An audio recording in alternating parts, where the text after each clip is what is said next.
அந்த நாட்டியம் எதுக்கு ஆடப்பட்டுச்சு? உண்மையிலேயே அது பரதநாட்டியம் தானா?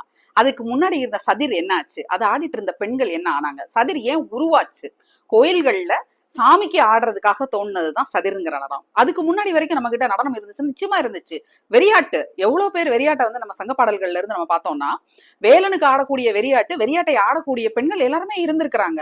நம்ம பாக்குறோம் இல்லையா, பொன்னியின் செல்வன்ல போய் தை தை தை தைன்னு பார்த்தோன்னே நமக்கு அந்த இடத்துல நமக்கு எவ்வளவு எமோஷனலா நம்ம கனெக்ட் ஆகுறோம். அது சும்மா ஒண்ணு கனெக்ட் ஆகல, 2000 வருஷமா நமக்குள்ள உள்ள இருக்கிற அந்த ஜீன் வந்து கனெக்ட் ஆகுது. ஏன்னா அது நம்ம கேட்டு வளர்ந்தது. அப்போ ஒரு விஷயத்த நம்ம செய்யும் போது இந்த வெறியாட்டை எதுக்கு செஞ்சாங்க அப்படிங்கிறது இருக்கு. அதே மாதிரி பின்னாடி வரும்போது சதிர் வந்து கோயில்கள்ல ஏன் ஆடினாங்க?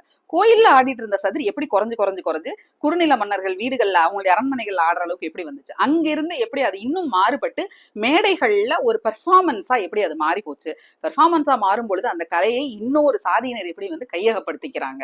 அப்படி கையகப்படுத்தின பிறகு அந்த டான்ஸை எப்படி சானிடைஸ் பண்றாங்கிறது இருக்குல்ல. சிருங்கார ரசம் எனக்கு தெரிஞ்சு ஆடும் பொழுது பரதத்துல நீங்க நம்ம சொல்லக்கூடிய செவ்வியல் நடனத்துல ரொம்ப அழகியல் கொண்டதுன்றது நம்ம சிங்கார ரசத்தை பாக்குறோம். அதாவது தலைவன் மீது காதல் கொண்ட தலைவி, அது வந்து தலைவன் யாரா வேணா இருக்கலாம், அது சாமியா கூட இருக்கலாம், அவங்க மேல கொண்ட காதலை ஆடுறதுதான் நம்ம ஸ்ருங்காரம் சொல்றோம். அதுல காதல் காமம் எல்லாமே கலந்ததுதான். ஆனா அந்த ஸ்ருங்கார ரசத்தை ஆட விடாம அதை கம்ப்ளீட்டா சானிடைஸ் பண்ணி பரதநாட்டியத்தை சாமிக்கு மட்டும் ஆடக்கூடிய, பக்தி பாடல்களை மட்டும் ஆடக்கூடிய, பக்தி ரசம் சொட்ட ஆடக்கூடிய ஒரு கலையாக இன்னைக்கு நம்ம மாத்தி வச்சிருக்கோம். ஒரிஜினலா சரஸ் நம்ம சொல்லக்கூடிய நம்மளுடைய இந்த சதிராட்டத்தில் இருந்த அந்த ஸ்ருங்கார ரசம் இன்னைக்கு இல்லாம போயிருச்சு.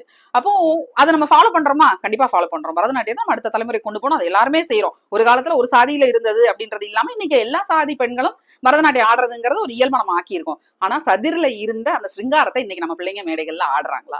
சிம்பிள். அந்த கேள்வியை மட்டும் நீங்க கேளுங்க. பண்பாட்டு ரீதியாக ஒரு நடனம், ஒரு செவ்வியல் நடனம் இருக்கிறது நல்லதுதான். அதே போலதான் செவ்வியல் இசையும். செவ்வியல் இசை அப்படின்றது நம்ம சொல்றோம் இல்லையா, தமிழ் இசை அப்படிங்கிறது வேற, நம்ம சொல்லக்கூடிய சோகால்டு கர்நாடக சங்கீதம்ங்கிறது வேற. அப்போ இது ரெண்டுக்கும் இருக்கிற வேறுபாடு என்னங்கிறத நம்ம ஃபர்ஸ்ட் புரிஞ்சுக்கணும். அப்ப அதுக்கு நமக்கு ஒரு வாசிப்பு வேணும். அப்படி புரிஞ்சுக்கலனா கூட எல்லா இசையும் செவ்வியல் இசைதான் அப்படிங்கிற அந்த தெளிவு இருக்குல்ல, அந்த தெளிவும் வந்து நம்ம கிட்ட இல்ல. தமிழ் மொழியில் பாடப்படக்கூடிய எல்லா பாடலையும் என்னைய கேட்டா நான் செவ்வியல் இசைன்னு தான் சொல்லுவேன். நீங்க வந்து தெலுங்குல கிருத்தி பாடினீங்கன்னா ஏன் அந்த செவ்வியல் இசை நான் ஏத்துக்க மாட்டேன். அப்போ ஏன் செய்யறோம்? ஒரு பண்பாடை அடுத்த தலைமுறை கடத்தும் பொழுது இதை ஏன் கடத்துறோம்? எல்லாரும் பரதநாட்டியம் படிக்கிறாங்க, அதனால என் பிள்ளைய நான் பரதநாட்டியம் படிக்க அனுப்புறேன். எல்லாரும் கர்நாடக சங்கீதம் கத்துக்கிறாங்க, அதனால என் குழந்தைய நான் கர்நாடக சங்கீதம் கத்துக்க அனுப்புறேன். அப்படி கிடையாது.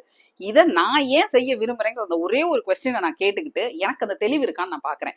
பிடிச்சிருக்கா ஃபாலோ பண்றேன், பிடிக்கலையா அங்கேயே அதை வந்து கட் பண்ணிடுறேன். சடங்குகள், சம்பிரதாயங்கள் இது எல்லாமே பொருளோடு நீங்க செய்யணும் அப்படின்னா தாராளமா செய்யுங்க. உங்களுக்கு பொருள் புரியாம அதை பிளைண்டா நம்ம ஃபாலோ பண்ணணும் அப்படின்னா